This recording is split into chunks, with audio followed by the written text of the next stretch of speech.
দুবদাব দাম কমতেছে ইয়ামা R15M Indonesian version বাইকটি দুবদাব দাম কমতেছে।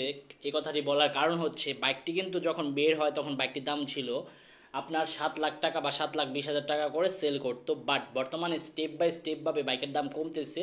কিছুদিন আগে 6,80,000 ছিল, তারপর 6,50,000, এখন বর্তমান দাম কত সেটা আমি বলে দিচ্ছি। দুবদাব দাম কমতেছে, অন্যান্য ব্র্যান্ডের বাইকের দাম বাড়তেছে, বাট ইন্দোনেশিয়ান R15M বাইকটি 7 লাখ টাকা বিদায় হয়তো বা মানুষ ক্রয় করে না, এখন বাইকটির দাম কমতেছে। অন্যান্য বাইকও যদি মানুষ তেমন কম ক্রয় করতো তাহলে অন্যান্য বাইকের দামও কম হতো আশা করা যায়। তো যাই হোক, বর্তমান দাম কত চলতেছে সেটা আজকের ভিডিওতে আমি বলে দিচ্ছি। ভিডিওটি প্রথম থেকে শেষ পর্যন্ত আপনাদের ধৈর্য সহকারে দেখতে হবে, তাহলে বুঝতে পারবেন।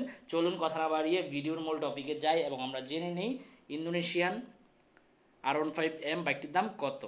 আসসালামু আলাইকুম guys, it's me Arman Sarwar. আজকের ভিডিওতে আপনাদের মাঝে কোন ব্র্যান্ডের বাইকের সম্পর্কে কথা বলতে যাচ্ছি অলরেডি থাম্বনেল বা টাইটেল দেখে বুঝিয়ে গেছেন নতুন করে কি বলবো। তবে এখনো পর্যন্ত যারা আরমান সারোয়ার ইউটিউব চ্যানেলটি সাবস্ক্রাইব করেন নাই তারা অবশ্যই আরমান সারোয়ার ইউটিউব চ্যানেলটি সাবস্ক্রাইব করে ফেলবেন যেন পরবর্তী আপডেট নোটিফিকেশন পেয়ে যান।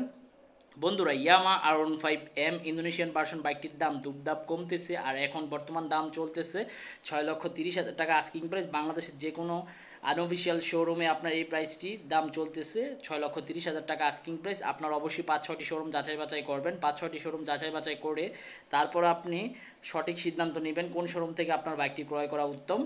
তো আপনার অবশ্যই 5-6টি শোরুম যাচাই বাছাই করে তারপরেই বাইক ক্রয় করবেন। তো এই ছিল আজকের ভিডিওর আপডেট ইনফরমেশন। আই হোপ আজকের ভিডিওটি আপনাদের ভালো লাগছে। যদি আজকের ভিডিওটি ভালো লেগে থাকে তাহলে অবশ্যই লাইক বাটনে একটি লাইক দিয়ে দিবেন।